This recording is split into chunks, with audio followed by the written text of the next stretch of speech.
feel bad because usually when people reach out and they say they're a life coach, instantly my guard goes up. Yes, and I get very frustrated at that too. So Right, right. Um, so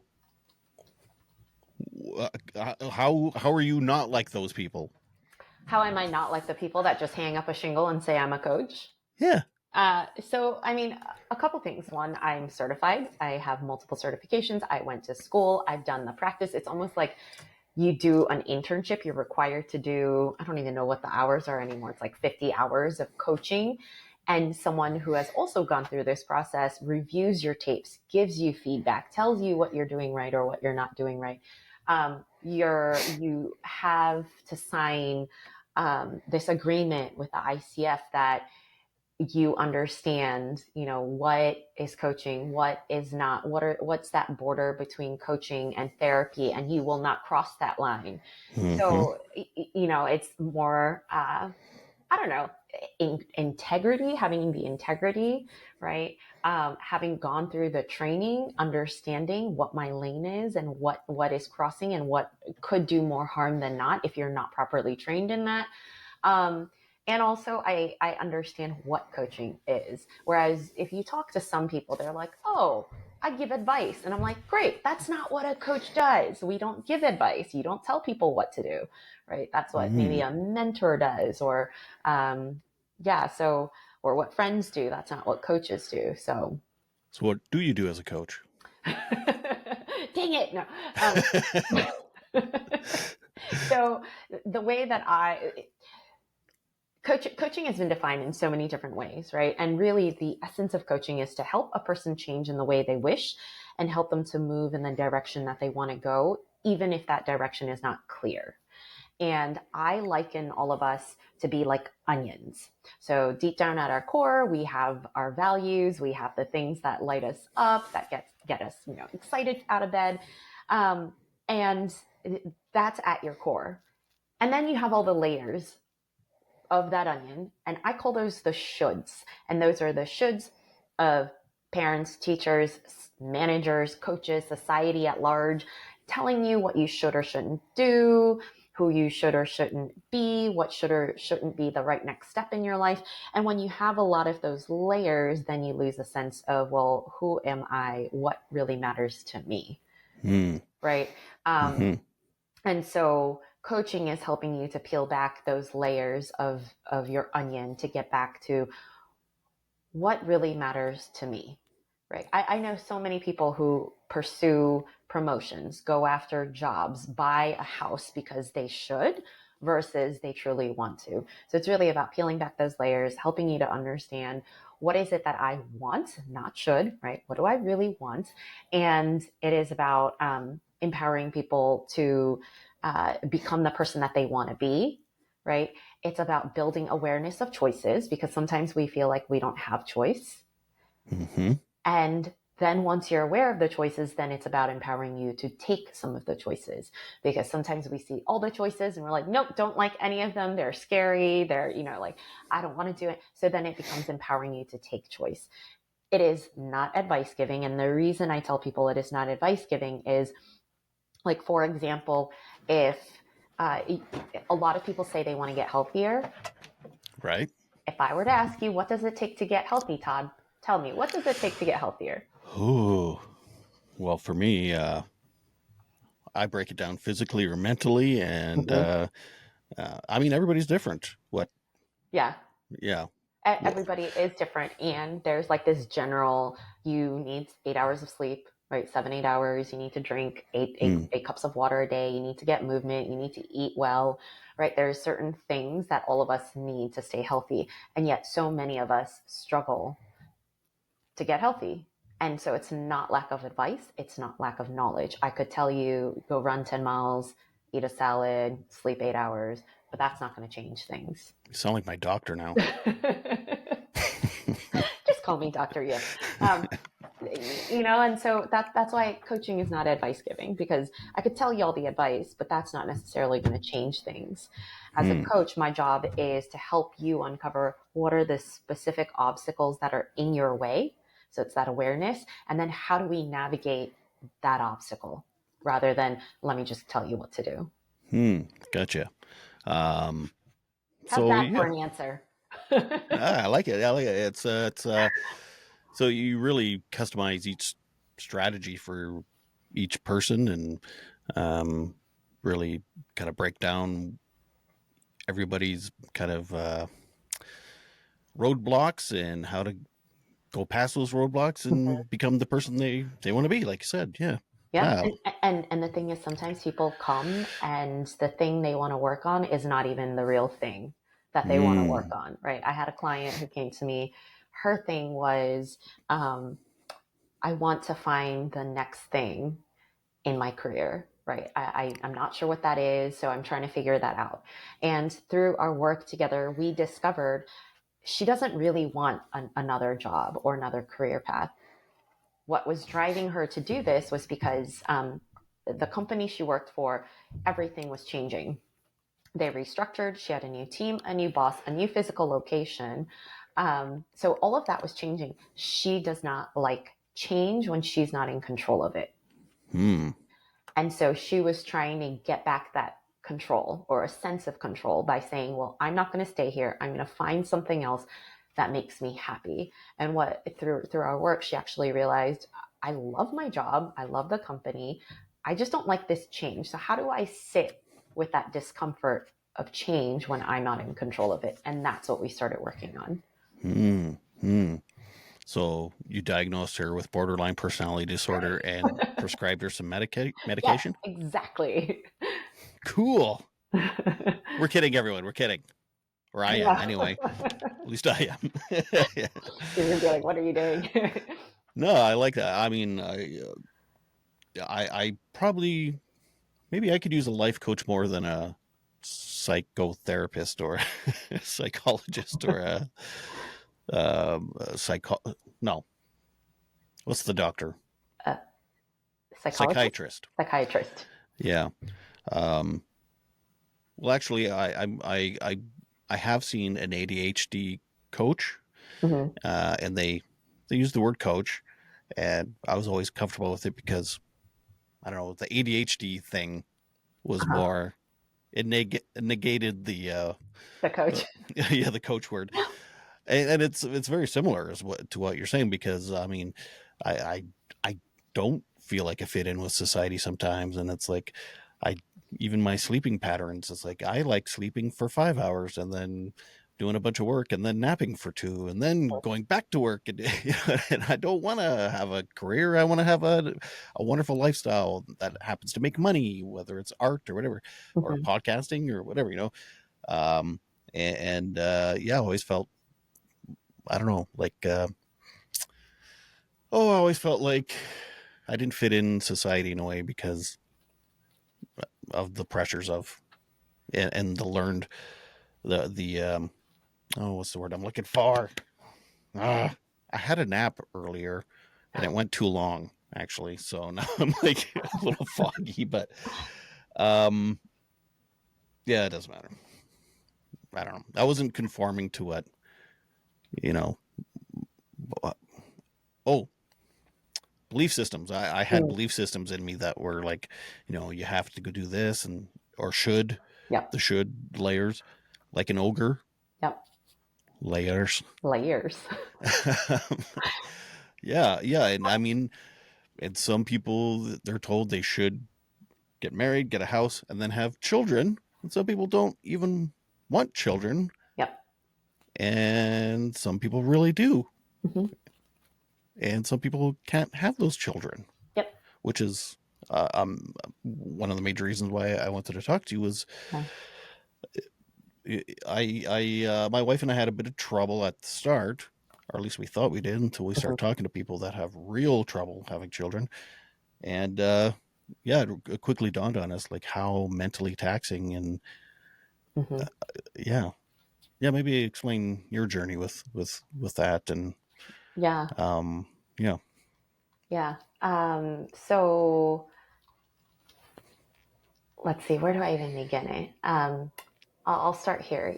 sure, When When I was working in corporate for 16 years. And when I was at Google, I always said I had this dream to go travel, to see the world, to volunteer, give back. It's something that I'm very passionate about. And obviously everyone has an opinion about what you should or shouldn't do. So everyone's like, why would you leave Google? Are you bananas? Everyone's trying to get in. And at the time, my husband was also an entrepreneur. So I had an internal should of, well, I should be the stability. Why am I proposing such an idea to, like, it could throw off his business? And then the biggest should of all was, at the time I was in my mid 30s. And if you're a woman in your mid 30s, everyone's got an opinion about your fertility. So I Hmm. had people saying, you know, you're getting old and you should really settle down. Your eggs are rotting. Like someone said, your eggs are rotting to me. If you want kids, you really need to be doing that.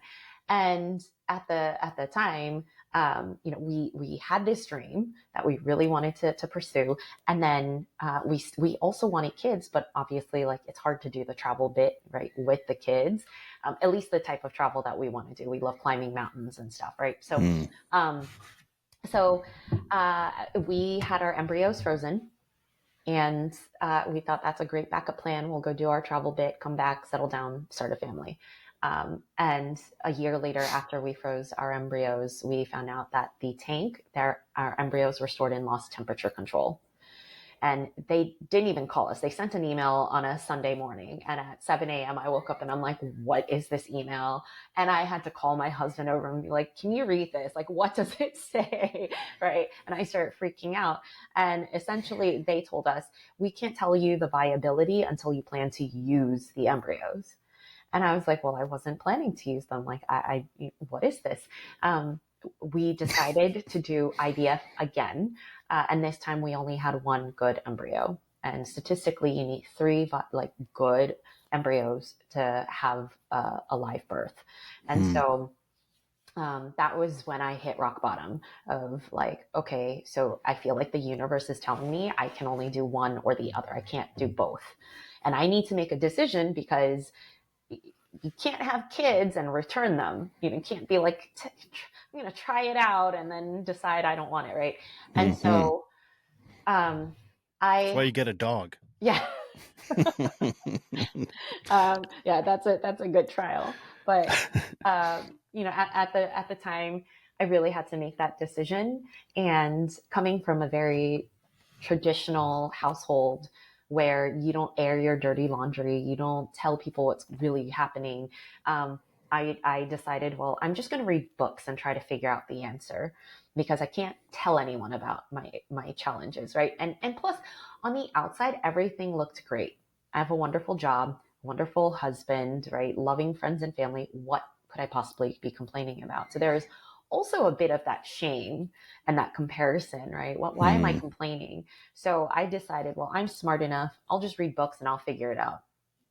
8 months of reading every book out there. And I did not get the answer. Well, do I go pursue my dream, or do I settle down and start a family? Hmm. And then, have you ever heard of ayahuasca? Oh yeah. Okay.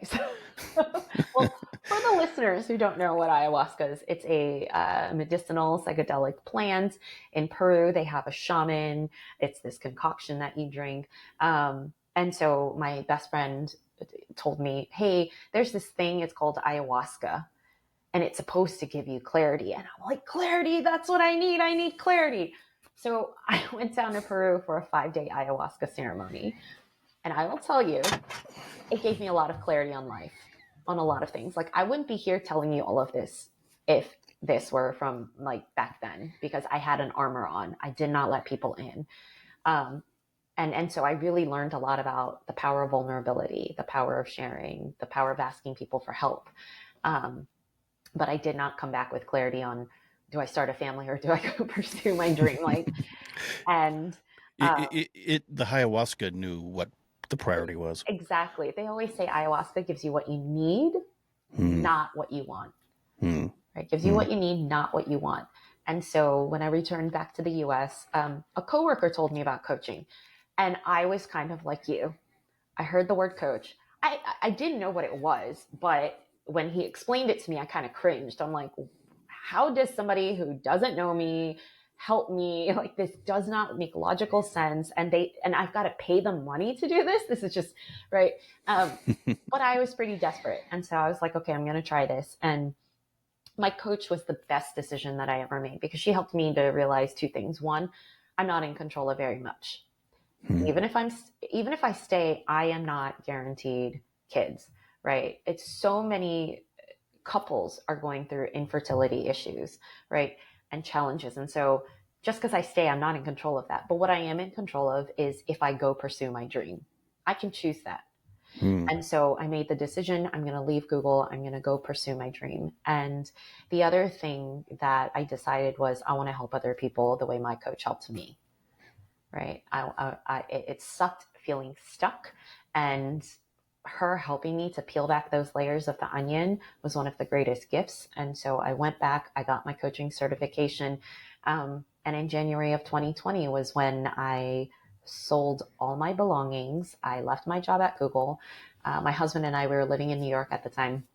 And, and we took off. We took a one-way flight to Ghana to volunteer at a breast cancer nonprofit. And remember what happened in 2020? Uh,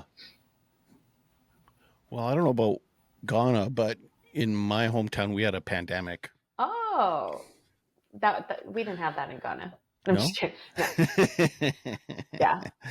Oh So boy. borders in Ghana closed, and yeah, we what was supposed to be like 4 months of volunteer, 3 4 months of volunteer work turned into 7 months because you couldn't Hmm. exit, you couldn't enter.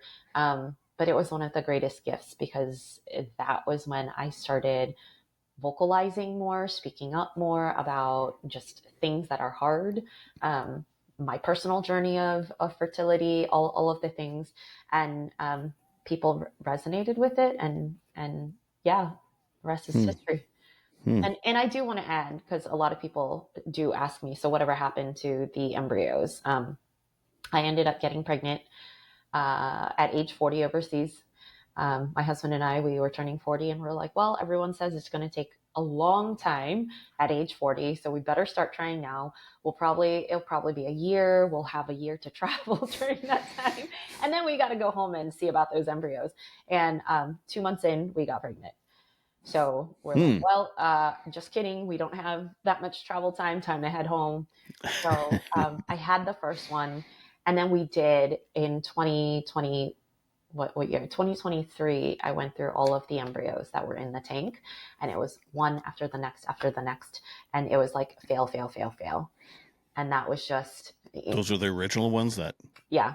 Hmm. Well, also the single one, the second IVF, the single one that was good. We went through all of them. It was just a fail. All were failures. I mean, there were also scares when they were telling me something about my uterus was like funny because of I had an emergency C-section with the first, and they're like, Hmm. I think they were like they must have cut it wrong, or and so there was this scare there, and they were telling me I might not ever be able to get pregnant and again, and I was like, what?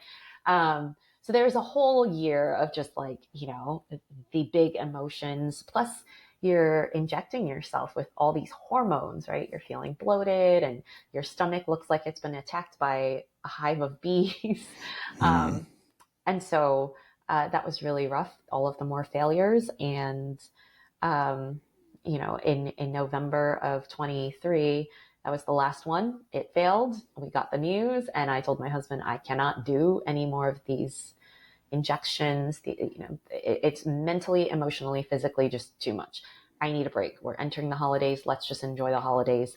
And so we agreed, the next year we would talk about it, but just enjoy the holidays. And then I got pregnant over the holidays with my 7 month old now. He's 7 months. Um, Hmm. and I didn't my, yeah, my period skipped, and I was like, oh, must have been all those shots, and my body just like shutting down from all of that. And my husband's like, maybe you're pregnant. I'm like, not possible. Uh, and yeah, So, how much money did you spend on useless embryos? I don't know. Did you did they give you a discount for screwing up the temperature? Yeah, they gave Oh, us okay, good. they gave us the second one for free. They covered it, Ah, okay. but I was also a little older, and like Mm-hmm. so, Mm-hmm. yeah, Hmm. Wow. So y- both your kids were just natural, good old fashioned. they were. And something that I say often is sometimes we put all this stress on like trying to control situations that are not in control, and the emotional and mental and physical tolls, these are just things that really we cannot control, even if we try to.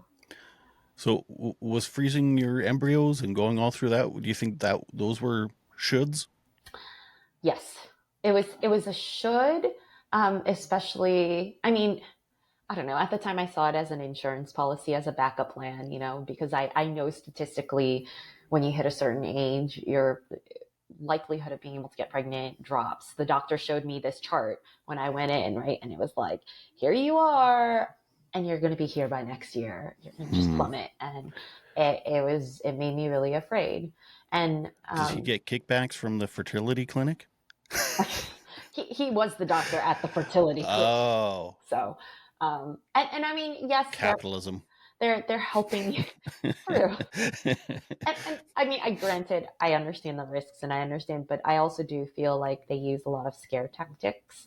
Mm-hmm. I mean, even when I was giving birth to my second one, because the first one, it was an emergency C-section. My son's heart rate was dropping. I had pushed for a long time, and it was just wasn't happening. And with the second one, I was determined to have a VBAC, which is vaginal birth after cesarean. Hmm. And I was determined not to have an epidural because the epidural was what made it really hard with the first one. I couldn't feel anything and I couldn't push. And so with the second one, I was like, I'm determined to go in. I'm determined to do this. Um, Naturally, no epidural. And the doctor kept trying to scare me. She was like, if you don't get an epidural now and his heart rate drops like your first, then we're going to have to put you under. You won't be able to see him right when he comes out. Like, just use all these scare tactics, right? And in those moments when you're in labor, you're not totally thinking straight. So, there were moments when I was like, oh, maybe I should say yes to her. Hmm. But yeah. Do they get more money if you get an epidural? Yes. So the epidural, Uh, because the person doing that the epidural costs money. Plus, um, I live in Canada. It's free. oh yeah, no. So, well, over here, like everything is based on the efficiency and effectiveness. If you have a C-section, especially a scheduled C-section, it is so much more effective and efficient for them Right. because it's on a time schedule. They know exactly. And, some people can labor for 24 hours, 30 hours. It's just an unknown. And you're holding up a room, right? Mm-hmm. And so a lot of doctors try to push it on you. Like, oh, but you've Mm. got to do the C-section. Let's do a scheduled, whatever it is, and Wow. yeah. Huh. Yeah. Yeah. No, here it's you take as long as you need, and if you want an epidural, here it is. No bill when you leave the hospital, and you get a year off of work. So, Yeah. but, I mean, here it is. We are very backwards here. Some people get nothing. right. Some people get 2 weeks, and I'm like, how do you like? What? Especially, yeah, you just ejected a human being out of your body, and you get 2 weeks. Like, I, yeah. Good Lord. Um, huh. One sec. Huh. Well, that's a whole new twist that I don't know if I knew was that the whole scare thing and the whole Hmm. yeah, it really is capitalism, and then you didn't need any of the embryos anyway, and like that's man, that's I don't okay, oh man, I don't want to get in trouble, but you know that whole Luigi guy shooting the CEO of the Uh-huh. health insurance thing. It's as a Oh, Canadian yep. Oh, who everything, we don't have a perfect healthcare system, but at least yeah. it's free. We don't get scared into making decisions. Yeah, the whole healthcare system down there, it's like, that alone is a mental health issue. It, Just it trying to, just getting sick, it is. It's completely, and just having a even, baby. yeah, and a lot of things aren't covered. The just the out of pocket costs. I don't know how long women have in the hospital over there after giving birth, but over here, depending on your plan, you have anywhere between 2 to 3 days in the hospital, and then if you have a C-section, I think it goes up to like 3 to 4 days. Mm-hmm. And When then, my wife had our uh kids, I think it was maybe a couple nights, but okay, everything was healthy and fine. yeah, She left, but if she could stay. If she had complications, she can yeah. stay as long as she needed, I guess. Yeah. Well, Yeah. I had found out that the day before I went in labor, the hospital they were out of beds and people were like at the hospital giving labor. Like they couldn't be admitted. They didn't have a room, and I'm like, oh, thank goodness my baby decided to go today. That would Right. have been a whole nother thing. Yeah. Well, we do have that issue sometimes. I think Yeah. availability, but um, as someone that's gone through this now, do you? I know you don't like giving advice. I mean, that's not your coaching style, but as Hmm. just a human who's gone through what you've gone through, do you maybe not advice? Do you give suggestions, or do you let people know maybe some of the, I don't know, things to avoid or things not to avoid? I mean, a couple of things in general. At least from my own experience, was letting go of control helped because trying to control things actually caused more stress on us, right? Like doing the whole timing and my husband joked because there was a period when we were trying and we couldn't get pregnant, and then we went the fertility route, and so Hmm. um, he was like, this is feeling more like a job. Like, all right, let's go. And that causes more stress for both, right? And so one of the best advice someone had given me was stop timing everything, stop being so like, because the stress, your body actually knows when you're stressed, and it will not want to get pregnant if you're stressed, Hmm. right? And I think the other thing that helped me tremendously is one, recognizing that I'm not alone, and that's why I proactively talk about this and my challenges and the mental, emotional, physical toll on myself, because people don't talk about it. They don't realize how common infertility, miscarriage is. And it is not always just a woman's issue. That's the other thing. People assume, oh, if it's infertility, it must be the woman, but sometimes it's a man's issue, right? Hmm. And it's not your fault, Hmm. and people blame themselves. And I remember one time I wrote a story on LinkedIn about my own personal experience after like the last failed embryo, where I was just like, so done, right? And I had like 3 or 4 women reach out to me and privately message me and tell me, thank you for telling me that. Thank you for sharing your story, because I thought I was the only one going through it, Hmm. and I thought nobody would understand. Hmm. Yeah, I know quite a few women, I guess, that have, once they started to have not started to have a baby, but once they had a child or two, then they kind of opened up about how many uh, miscarriages they had or stillborns and things, and it's like, what, why? I mean, it's more common than you think because no one talks about it, Exactly. and it's like, okay, well, why? If it's so common, why can't we talk about it? Hmm. Yeah, yeah, yeah. That's weird. Because then when it does happen to someone, then they don't feel so, I don't know, like there's something wrong with them or Hmm. guilt. Did you feel like you were letting your husband down too? And Yes. I yeah, totally forgot about that. Yes. hmm. the big reason that, after I found out the second IVF, we only had one embryo. I I don't even know how to describe it. Like my insides just felt real icky, and I felt like such a failure in life because I mentioned I was raised in a very traditional household, right? Like a woman's job is to have babies, so that the family name can be continued. And my husband has always wanted kids. He adores kids. He's always said, he's always wanted to be a father. And so there was this Was moment. he from a traditional family too that way? No. Oh no. Okay. His parents are super very different than Hmm. my family, and but he's always wanted to be a dad, and I knew that. And so I had this sense of, oh my gosh, I've let him down, and like, would he still love me if I can't give him children? And what? And so I had all these stupid thoughts, right?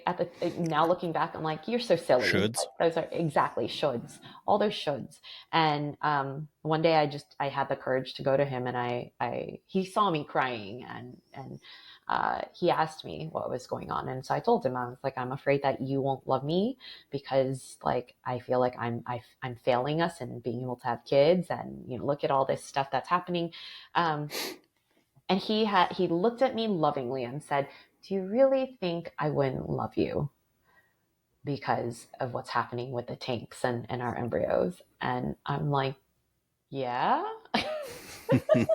And he's like, you are so silly. He's like, I will love you no matter what.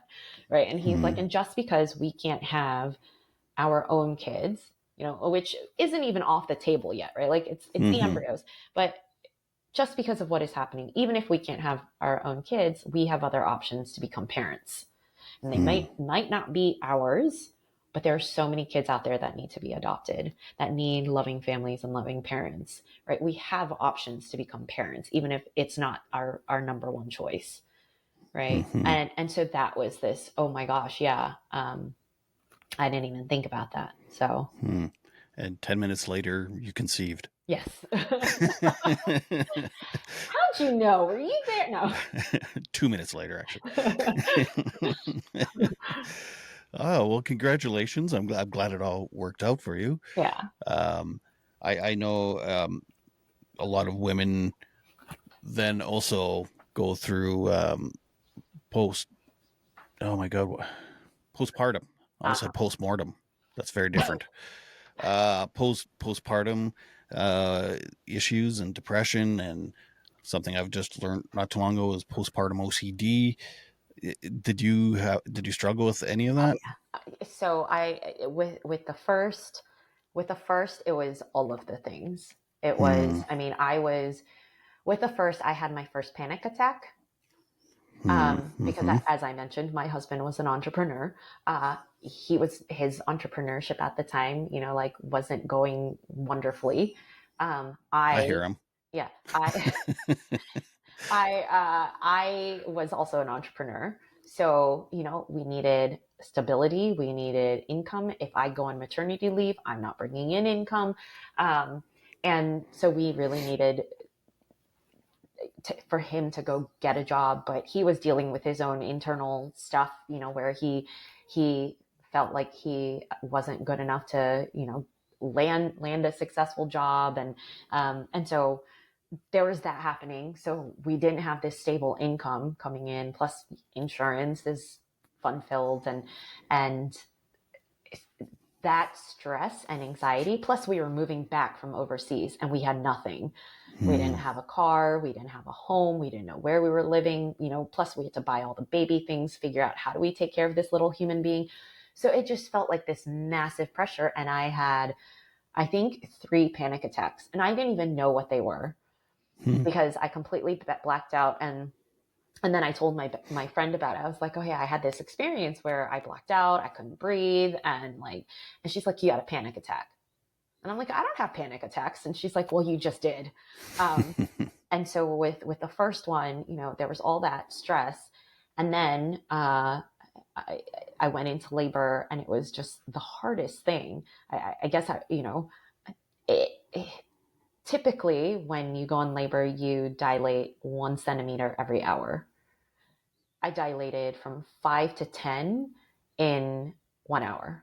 Yeesh. And so it was this fast, because they were like, oh yeah, it's a minute of like intensity and then you'll get some rest. And in mine was just like this rolling constant thing. And which is why I like tapped out and I'm like, give me the dang epidural. Like I needed it to me. And that labor experience was scary. They gave me the epidural and then I couldn't feel my body and then I couldn't push and then his heart rate dropped and it felt like it was just an instant that it happened, but it was actually like 7 or 8 hours, right? So it felt like it was just this instant. And they're like, his heart rate's dropping. And so that gave me panic as I'm trying to like get him out. And then the next thing you know, they plopped a baby on me. Like they cut me open, plopped a baby on me. And I was still in this shock of what just happened. And there's this little crying human being on me. Is this really mine? How do I know? Right. And a lot of people give this perception that you're supposed to fall in love with your baby right away. Mm-hmm. And I did not.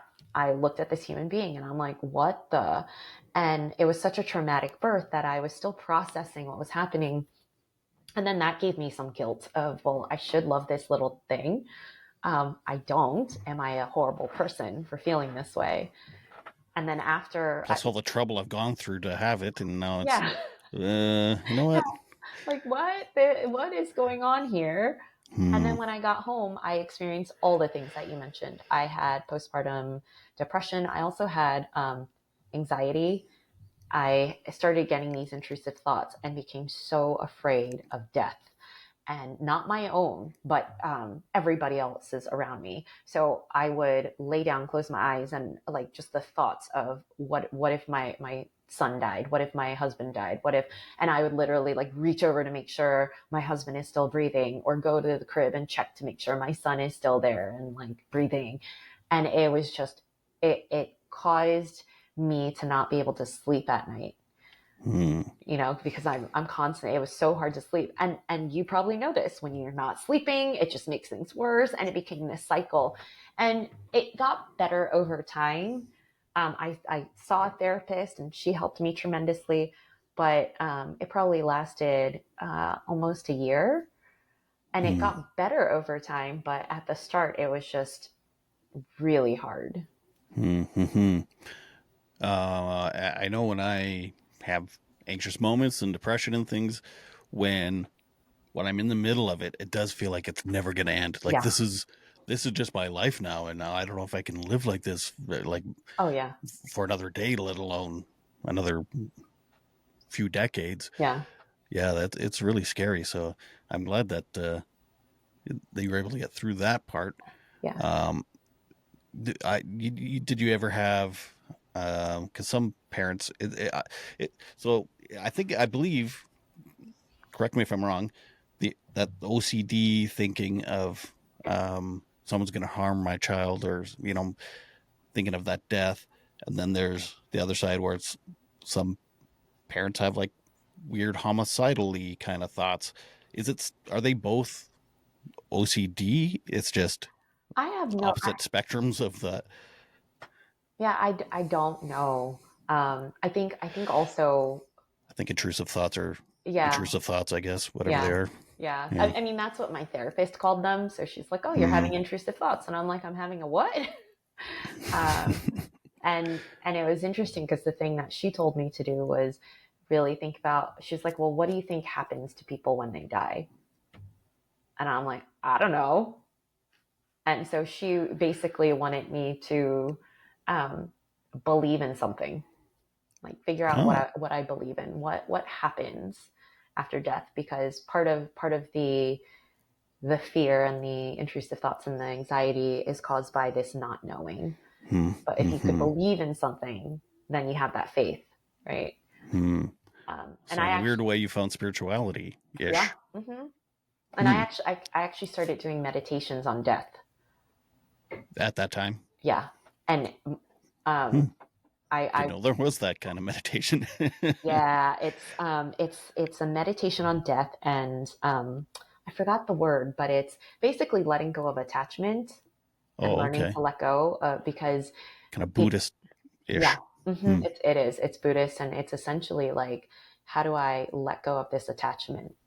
Hmm. Hmm. Right. And every time I do the meditation, I just bawl my eyes out because you're meditating on this notion of losing everything and everyone in your life. Hmm. And it's coming to a realization Sounds that terrible. I know, but it also gives you peace because, the truth is it will happen to all of us, right?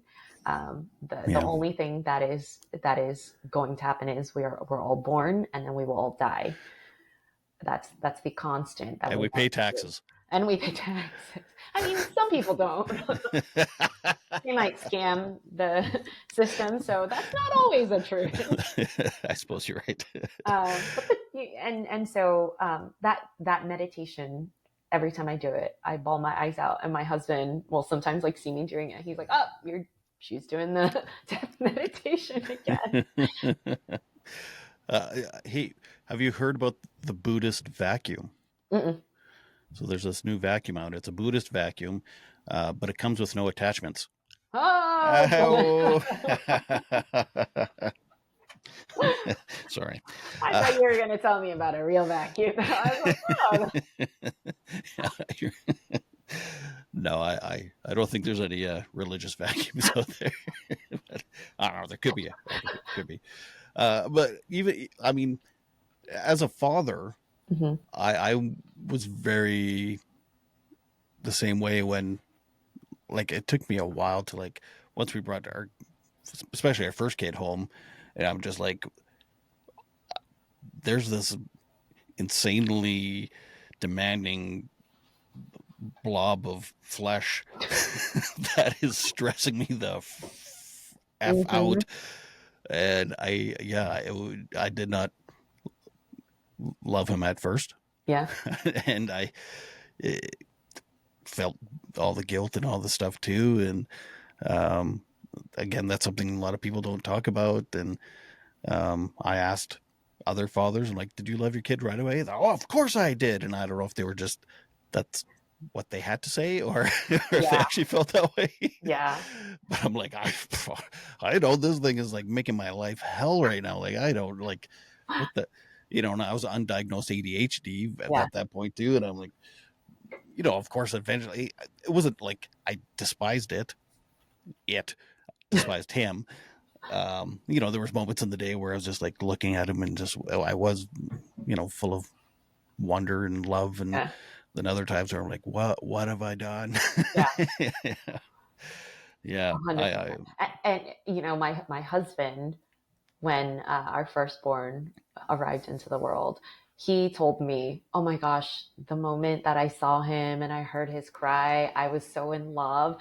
And so that made me feel worse because I'm like, okay, uh, well, dad loves this, right? What is wrong with me? I'm supposed to love him.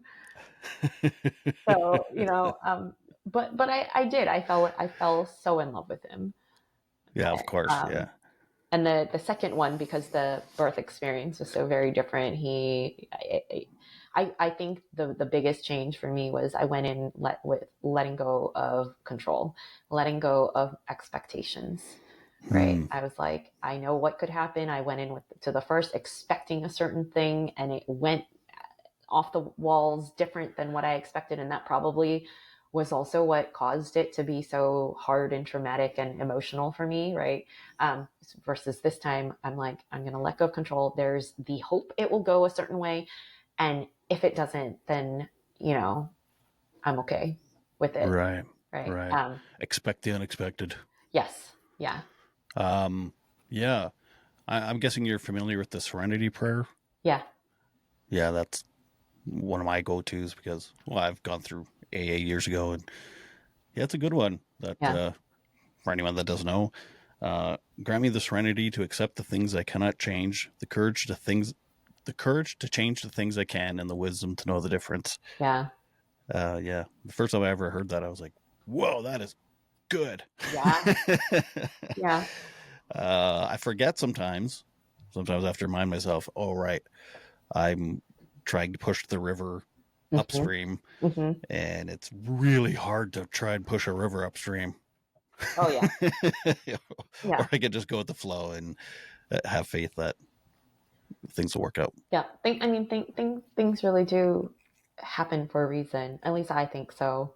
Um, and like with the letting go of the control piece, an exercise that I have my own clients do, that I do myself too, is in those moments, draw a circle, everything inside of that circle, what is in your control, everything Mm, that's not in your control, right outside of the circle. Now focus on what you want to do with the stuff inside the circle, right? And what we mm. realize is there's not that much that's in the circle, and to let go of like all that other stuff. And with Sounds easy. I know. But when you look at it, you realize like there's really not that much in my control. Like, and like let me, and then the piece with, um, things happening for a reason. I always say that uh, there's always a gift and opportunity in every situation or circumstance. It might not be obvious in the moment, but there is. And oftentimes it's later when we look back, then we can see, oh, that happened so that this other thing could happen, right? One of the exercises I also have people do is to draw a lifeline where you look at the highs and lows of your life. And oftentimes when you look backwards, you notice that every high was made possible because of a low. Mm, It wouldn't have mm-hmm. happened unless that thing happened. Like I wouldn't be doing the work that I'm doing today had it not been for all those embryos. I would probably still be in corporate America hating life, right? Mm-hmm. But I love the things that I do today. I have so much freedom, and But hating life, that would have been a low too. yes, it would have been But this constant low. No, yeah, it's not an acute low, it's more of a chronic low. yeah, and so Sorry. yeah, I, no, I, no, I, no, I, no, but yeah, the point is there's always a gift or opportunity, even if it's not obvious. have you ever met anyone that's just consistent? No highs or No, lows? no. And one of the first exercises I have all my clients do is a lifeline, and we talk through it, right? And you start seeing the patterns, and so it's recognizing, even if I am in a low point, can I have faith that this is for a reason, even if I don't know what it is, right? And faith Mm-hmm. and fear are the same thing. It's believing in an outcome that has not happened yet. But faith is believing that something good will come. Fear is believing that something bad will come. Couldn't you have faith that something bad will come? I don't know. Sorry. Maybe. Technically, maybe. But yeah. No, that's good. I mean, I would be doing what I'm doing either if it wasn't for your embryos. No, because of my own lows. I mean, not because of your lows. Um, and I really love what I'm doing. Yeah. You should also do comedy. I think so. I'm not gonna lie. I would love to, but it, it's a completely different thing being a smart ass during a conversation than it is writing jokes and performing them. It is on my bucket list to try and do an open mic one day, Do it. but I'll probably be on my deathbed No. doing Do it because I'll be like, oh, that's my thing on my bucket list. it. Before I kick the bucket, I got to tell you guys some jokes. Do you hear about the Buddhist vacuum? I told it to this person one time, and she laughed. She believed in it.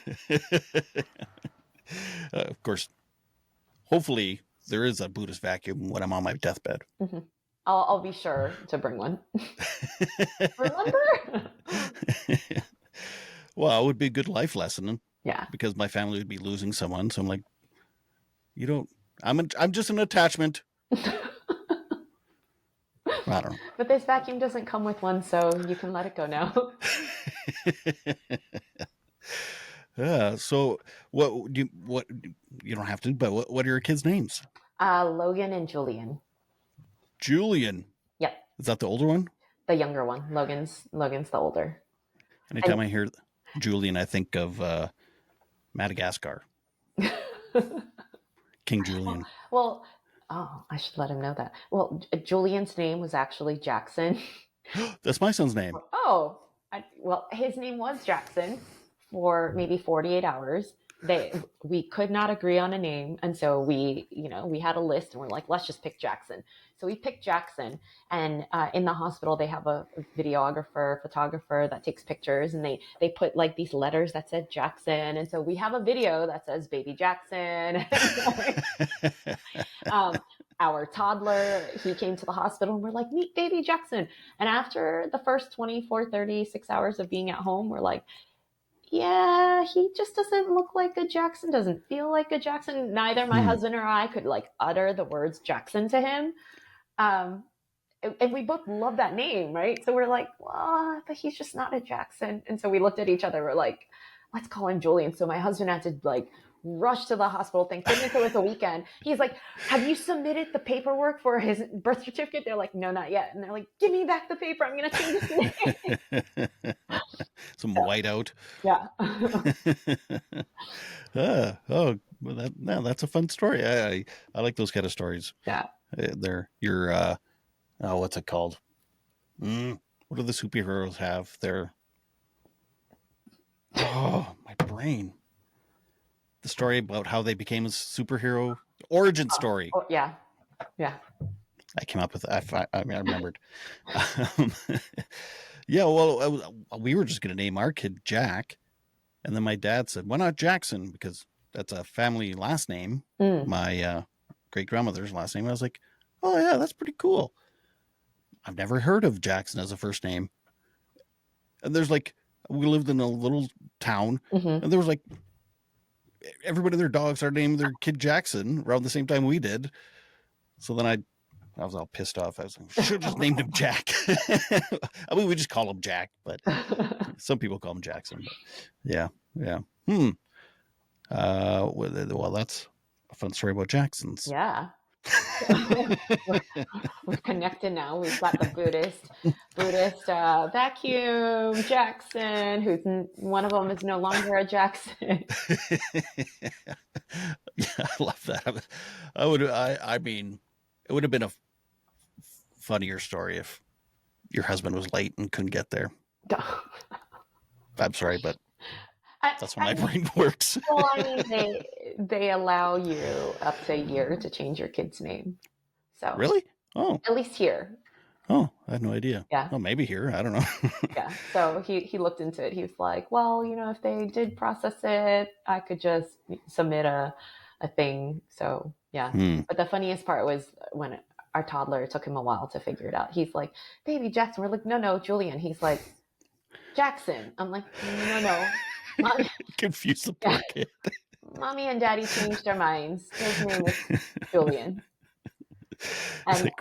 And he went to his daycare and he told his teachers, oh yeah, I have a new baby at home. His name is Baby Jackson. So then the teachers wrote us a note and they're like, we're so happy to welcome Baby Jackson to the world. And we're like, yeah, his name's Julian. It's amazing what 2 days can do for someone's life. Oh, well, that's amazing. Be sure to subscribe and to like this video. You can listen on Apple Podcast and Spotify. This is Todd Rennebaum saying, make your beds and take your meds. Keep watching for more interviews with incredible people telling their stories of resilience and adversity with mental health and mental illness.